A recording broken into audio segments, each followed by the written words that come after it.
We will be continuing from page 65.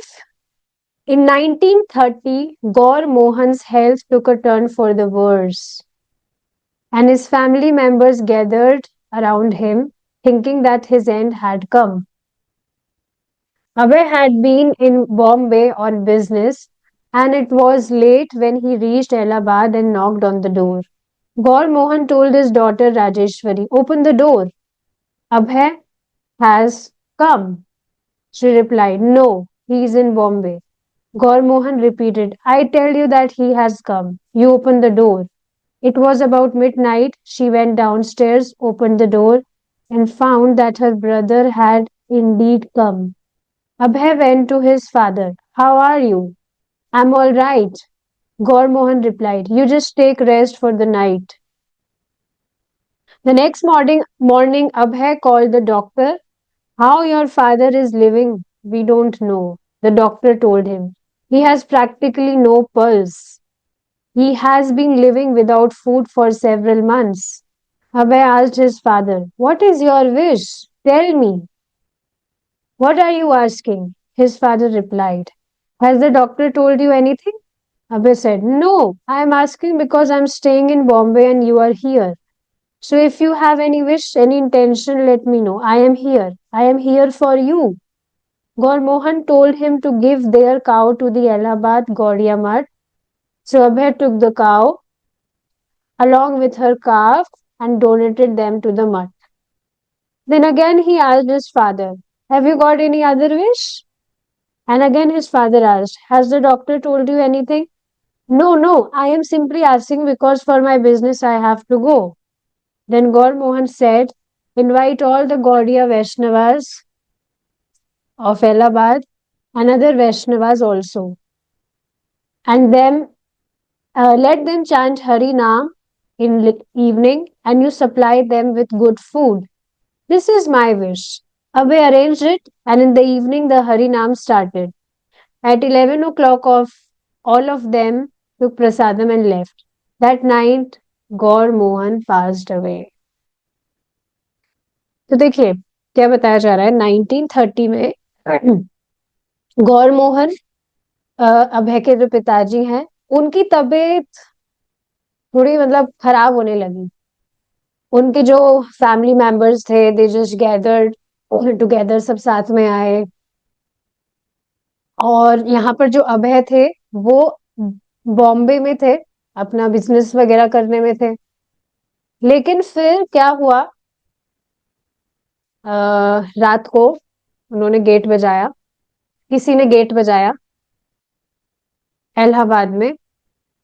मतलब अभय जो है उनका बिजनेस वगैरह करने के लिए वो बॉम्बे में है और उनकी जो फैमिली है देवर इन इलाहाबाद.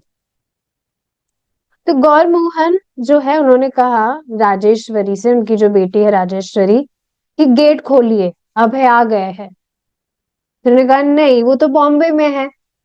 तो गौर मोहन ने कहा नहीं, मुझे पता है वो आ गया है, ओपन द डोर, गेट खोलो.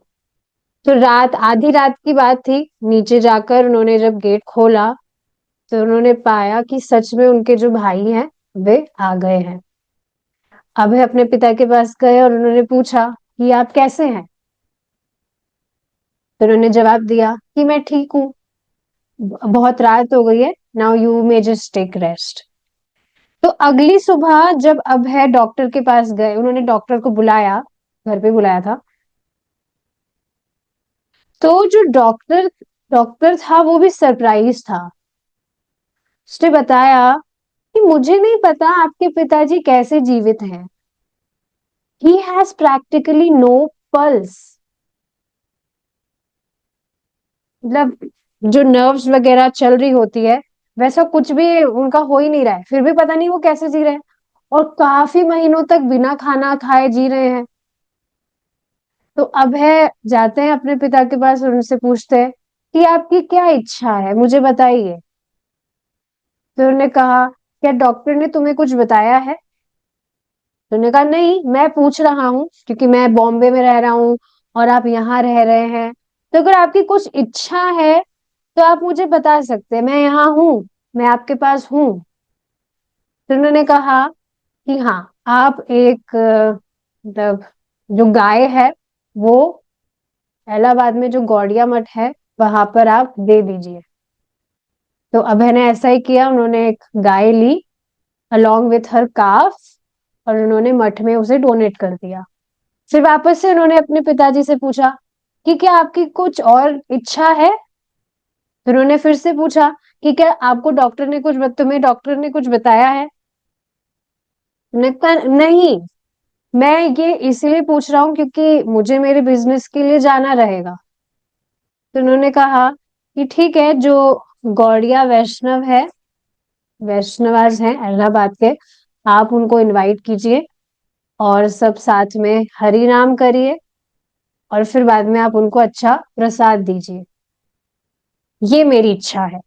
तो अभय ने ऐसा ही सब कुछ अरेंज किया। शाम को हरि नाम मतलब सब हरि नाम संकीर्तन कर रहे थे और रात के 11 बज गए थे इस तरह से कीर्तन करते करते। फिर रात को सबने प्रसाद पाया और सब चले गए। और उस दिन इस तरह से ये जो भी प्रोग्राम हुआ, उसके बाद में उनके जो फादर थे Gaur Mohan, he passed away. Abhay felt the loss of his father painfully. His father had given him everything he had ever wanted, had been careful to raise him as a pure Vaishnava, and had always worshipped Radha and Krishna. Although Abhay was a competent young man, he felt lost without her dearmost protector and friend. More than anyone else, Gaur Mohan was the one who had always guided Abhay and treated him as the most special person. Without his father, Abhay now felt hopeless. He suddenly felt the same dependency he had felt as a small boy, but now without his father.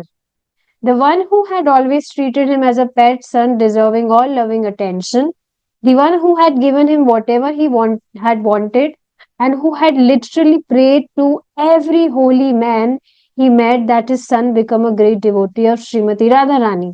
That best well wisher was now gone.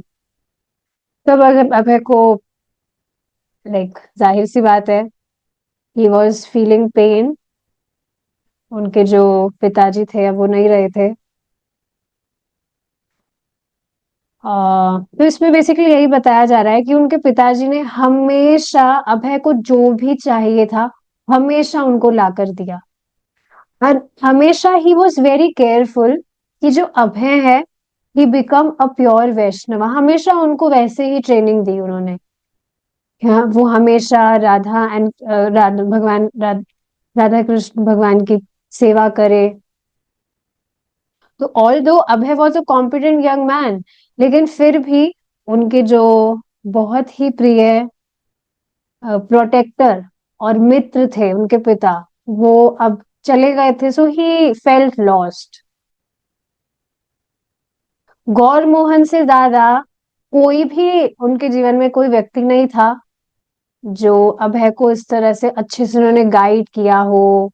And like he always treated him as the most special person. लेकिन अब उनके पिताजी के बिना he was feeling hopeless. तो देखिए same चीज मतलब कल यशोमती माता जी का जो ग्रुप है, जो शिला प्रभुपाद जी की शिष्या हैं, उसमें डिस्कशन चल रहा था ग्रुप में। अभी नेक्टर ऑफ इंस्ट्रक्शन चल रहा है, तो उसमें सेम यही चीज पोस्ट की गई थी। क्या पोस्ट की गई थी? अटैचमेंट से रिलेटेड चीज पोस्ट की गई थी कि वास्तव में हम इस भौतिक जगत में हैं, तो a complete detachment for the worldly relations and affairs is what is needed most. तो एक जो भक्त है उसके एकमात्र आसक्ति के जो आस्पद होने चाहिए वे होने चाहिए भगवान कृष्ण। व्यक्ति आसक्त हुए बिना तो रह नहीं सकता, लेकिन इस भौतिक जगत में जो भी उनके सगे संबंधी है, जो भी वस्तुएं हैं, उससे अनासक्त होकर अपनी आसक्ति व्यक्ति भगवान कृष्ण में लगाए। That is perfection of life. अगर आप सोचिए भगवान कृष्ण के अलावा अगर कहीं और पर भी आसक्ति है, तो इसका अर्थ क्या हुआ? ये अभी पूरी तरह से तो भगवान कृष्ण नहीं चाहिए, और जब तक हमें पूरी तरह से कृष्ण नहीं चाहिए, तब तक we can't go back to him. आप खुद बताइए, क्या आप किसी व्यक्ति के साथ 24 आवर्स रह सकते हैं, और ऐसे व्यक्ति के साथ जिससे जिसे आप like, you don't, you are not attached with him 100%।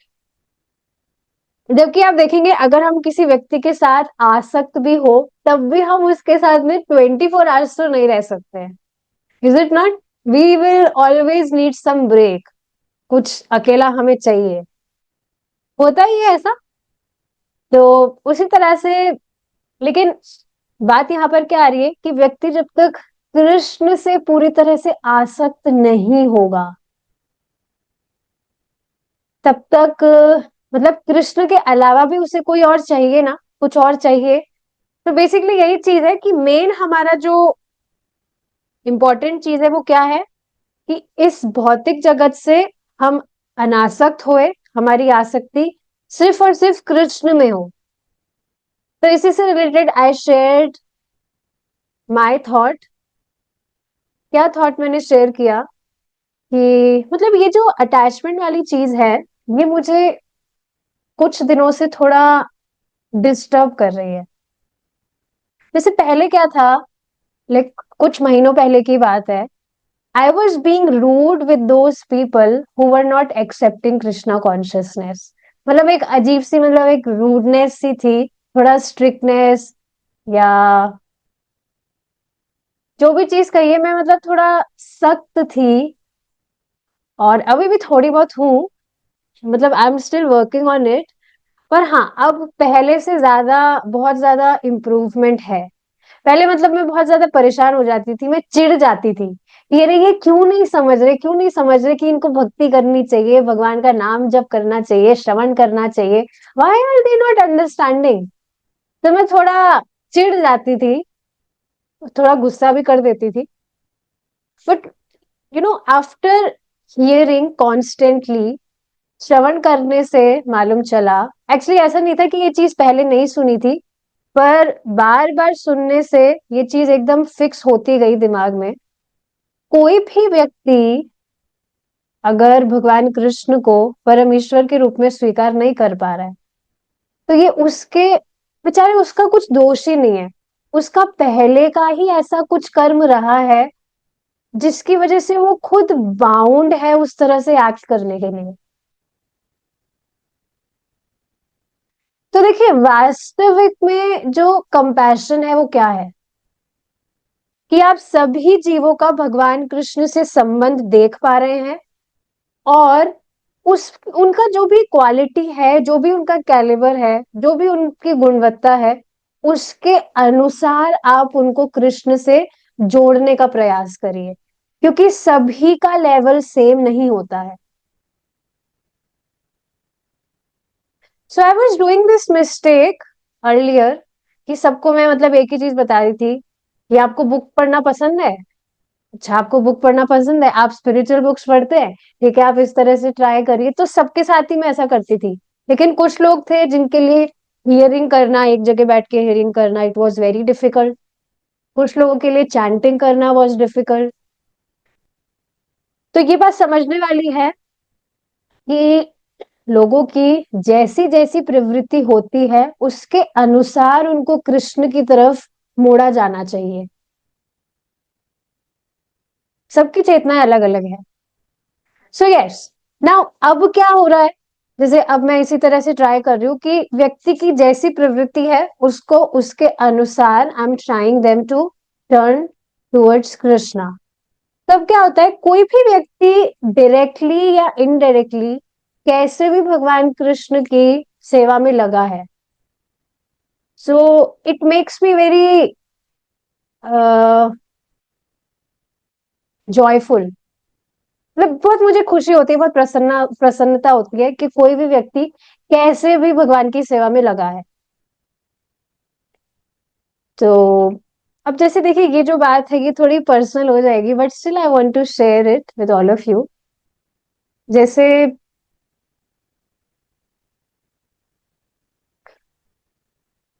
चलिए मैं ये बात नहीं बता रही हूँ, ये क्लास क्लास फिनिश होने के बाद में बताऊंगी, session after session, I am not putting this.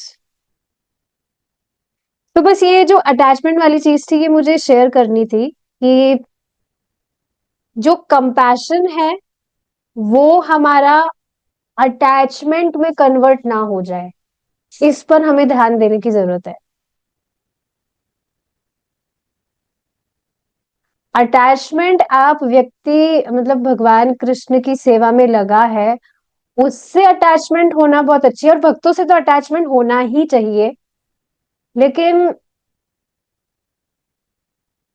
पता नहीं इस चीज को मैं नहीं समझा पा रही हूँ। Anyways we'll just move forward now. हाँ, तो इसमें देखिए ये बात बताई जा रही है कि जो अभय के पिताजी हैं, पिताजी थे, ही he passed away and Abhay was feeling lost. तो उनके पिताजी के बिना he was now feeling hopeless।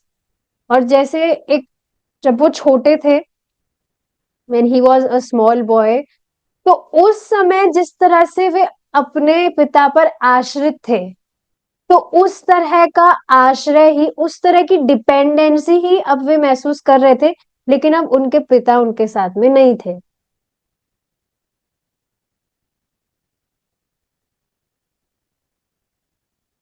ठीक है, आगे देखिए ये बताया जा रहा है कि उनके जो पिताजी है वो जिन भी व्यक्ति से मिलते थे, एवरी होली मैन, जो भी व्यक्ति जो भी थोड़ा बहुत धार्मिक था, हर किसी से वो मिलते थे तो वो उनसे प्रे करते थे कि आप प्लीज मेरे बच्चे को ब्लेस करिए कि वो आगे जाके श्रीमती राधा रानी का शुद्ध भक्त बने। हर व्यक्ति से he used to pray. So he was the best well wisher, and now he was gone from Abhay's life. On the day of Shraddh, 13 days after Gaur Mohan passed away, Abhay and his brother posed for a formal photograph. In accordance with the religious custom, the two sons had shaved their heads. The photograph shows Abhay and his brother sitting on either side of a formal portrait of their father. The portrait is on an elevated stand and is surrounded with dark cloth. The picture is nicely framed. Gormohan looks old but still thoughtful and intent. Not so old as in the former portrait where he had looked emaciated with eyes also dimmed. तो अब बताया जा रहा है कि श्राद्ध के बाद 13 दिन के बाद जो अभय और उनके जो भाई थे, he had a formal photograph.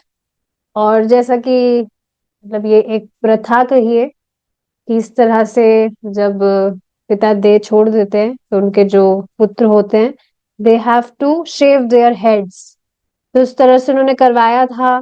Photo उन्होंने किस तरह से लिया था, उनके जो पिताजी हैं उनका फोटो था बीच में, और साइड में दोनों खड़े होकर उन्होंने अपना सबका फोटो इस तरह से खिंचवाया था। ये सारी चीजें यहाँ बताई जा रही है। Abhay with his head shaved looks like a renounced monk, and his body is covered with the robes of a monk. Simple drapes in broad folds covering the upper and lower parts of his body.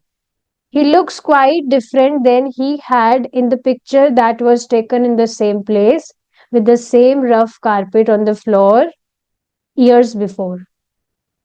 तो ये picture उसी जगह पर लिया गया था जहां पहले भी एक बार फैमिली फोटो फोटो हुआ था, हमने डिस्कस किया था।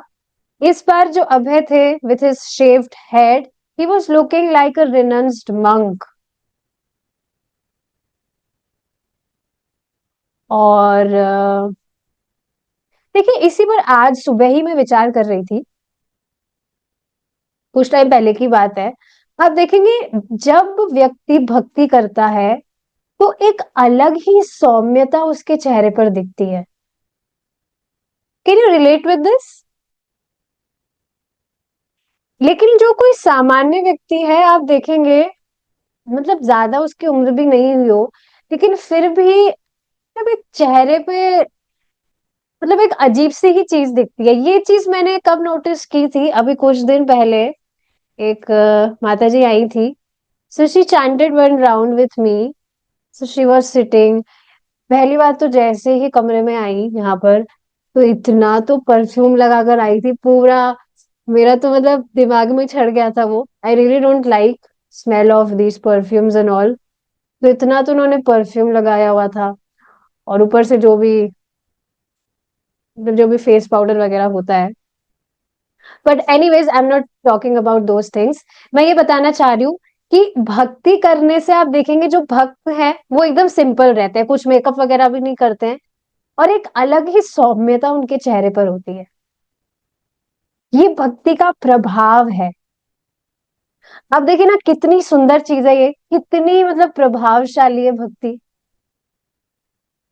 चेहरा ही चेंज हो जाता है व्यक्ति का। मुझे तो पता भी नहीं था कि मेरा चेहरा चेंज हुआ है कि नहीं, लेकिन लाइक कुछ मतलब 1 साल तो हो ही गया होगा।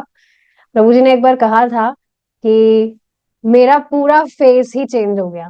और मैं खुद देखती हूँ, जैसे आप खुद भी इस चीज को नोटिस करेंगे, प्रभु जी ने भी काफी बार बताया है कि शुरू शुरू में जब लोग आते हैं, ज्वाइन करते हैं, तो बहुत फ्रस्ट्रेटेड होते हैं, लेकिन भक्ति करने से खुश खुश होने लगते हैं, क्योंकि भक्ति करने से संतुष्टि उनको मिलती है, भगवान कृष्ण संतुष्ट हो रहे हैं। तो आप देखेंगे अपने आप ही खुश रहते हैं। जैसे एक माता जी हैं, उनको लाइक स्टार्टिंग में I was trying to cultivate her, तो उनका ऑन एंड ऑफ चल रहा था। लेकिन अब now as she is taking association of devotees, अभी भी मैं देख रही हूँ क्लास में आई है, और मैं देख रही हूँ सुबह गीता की क्लास में भी आ जाती है, शाम को भी आ जाती है, दिन में जो 12 बजे क्लास होती है उसमें भी आ जाती है। So she is really relishing it. और मैं खुद देख सकती हूँ, आप देखेंगे जो भी व्यक्ति भक्ति करता है, एक अलग ही खुशी उसके चेहरे पर दिखती है। And this is really needed कि हम ऐसे भक्तों के संग में रहें, जो ऐसे उत्साहित, जो भक्ति में उत्साहित है। और जब हम इस तरह से उत्साहित भक्तों का संग करते हैं, तो हम भी उत्साहित होते हैं, और आसपास के जो लोग हैं, दे they will get inspire.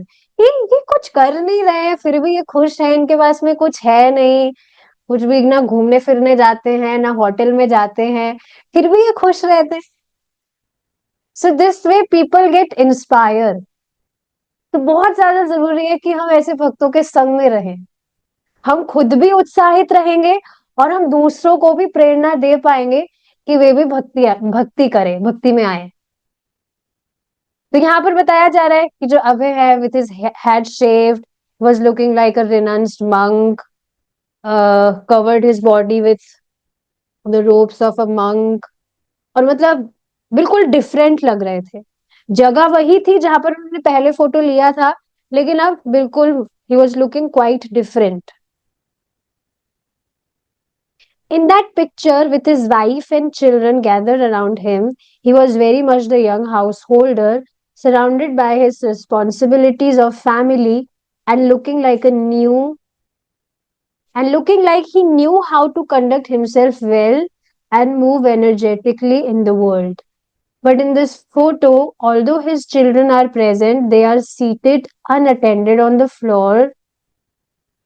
Abhay's left hand is on his knee, posed and yet at rest, whereas in the former picture, he hand had been holding his restless son. Abhay's wife is not present. तो बताया जा रहा है कि इस बार कैसे picture लिया है उन्होंने, उनके जो बच्चे हैं अब उनकी गोद में ना होकर इधर उधर हैं, और उनकी वाइफ उनके साथ नहीं है इस बार फोटो में।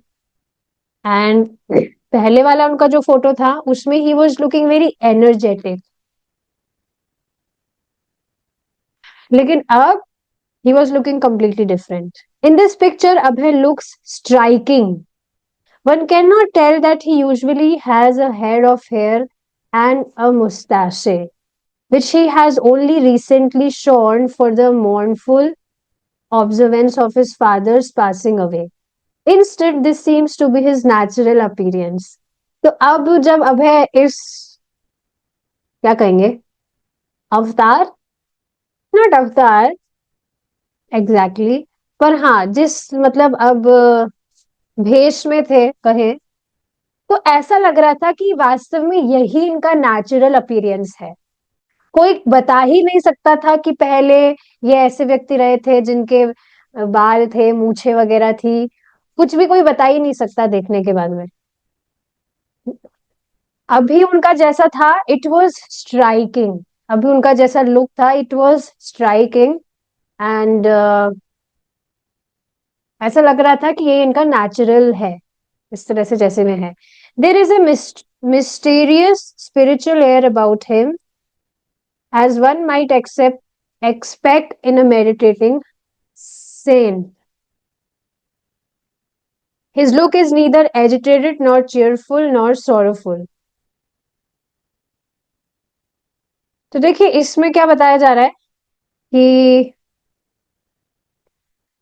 जो अभय है, मतलब उनको देखकर एक अजीब, मतलब एक अजीब सा क्या लग रहा था, अजीब सा नहीं मतलब एक अलग सा लग रहा था। He was not agitated. जैसे उनके साथ जो अभी अभी इंसिडेंट हुआ, तो उसको लेकर ही वॉज नॉट एजिटेटेड। ना वो खुश थे और ना वो दुखी थे, ना तो वो गुस्से में थे। ही वॉज काम। जैसे एक साधु जन होता है, एक साधु महात्मा होता है, उस तरह से ही वॉज लाइक काम.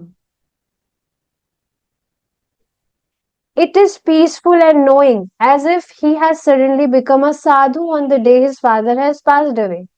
He looks like the sadhu his father envisioned he would become. तो उनके पिताजी जैसा मतलब चाहते थे कि आगे जाकर ही become a pure devotee, a sadhu, तो बिल्कुल वैसे ही वे अब लग रहे थे, दिख रहे थे. He looks as if he is and always was a sadhu and has suddenly been revealed as such on this day.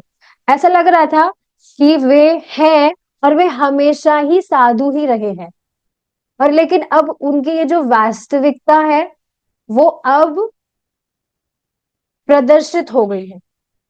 Even by the most gradual inspection of the photo, it appears that by shaving his head and dressing in robes with no shirt or shoes, Abhay has become a sadhu. इस तरह से इसमें बताया जा रहा है. Can you imagine Abhay in his shaved head and he's looking like a sadhu, old and attractive, जैसे devotees लगते हैं. So devotees are really amazing. अब देखेंगे मतलब एक अलग ही भक्ति करने से जो तेज है, एक अलग ही तेज चेहरे पर दिखता है, बोथ माता जीज एंड प्रभु जीज. ठीक है. With this we have completed our third chapter of the very first volume, and we will stop here now. We will be starting with our next chapter in our next session if Krishna is willing. Thank you so much for joining. Hare Krishna. Jai Srila Prabhupada. After many births, after deaths, one achieves the rare human form of life, which, although temporary, affords one the opportunity to attain the highest perfection. Thus, a sober human being should quickly endeavor for the ultimate perfection of life, as long as his body, which is always subject to death, has not fallen down and died. After all, sense gratification is almost, even in the most abominable species of life, whereas Krishna consciousness is possible only for a human being. 11.9.29. देखिए हाँ, ये चीज बताई जा रही है कि बहुत बहुत जन्मों के बाद में, मतलब बहुत बहुत जन्म व्यक्ति ले चुका है, उसके बाद में उसको ये मनुष्य योनि प्राप्त होती है. और मनुष्य योनि में भी जो परफेक्शन ऑफ लाइफ है, हाईएस्ट परफेक्शन क्या है कि व्यक्ति अपना संबंध भगवान कृष्ण से समझे और समझने के बाद उस पर वर्क करे, टू इन्वोक दिस रिलेशनशिप. तो सिर्फ मतलब ये बहुत रेयर चीज है। तो कोई बात नहीं, अगर कोई व्यक्ति कन्विंस नहीं भी हो पा रहा तो ठीक है, अभी उसको मतलब अभी और जन्म लेने होंगे, but we can always try to help them. ठीक है, we will stop here now. Thank you so much for joining. Hare Krishna. जय श्री प्रभुपाद।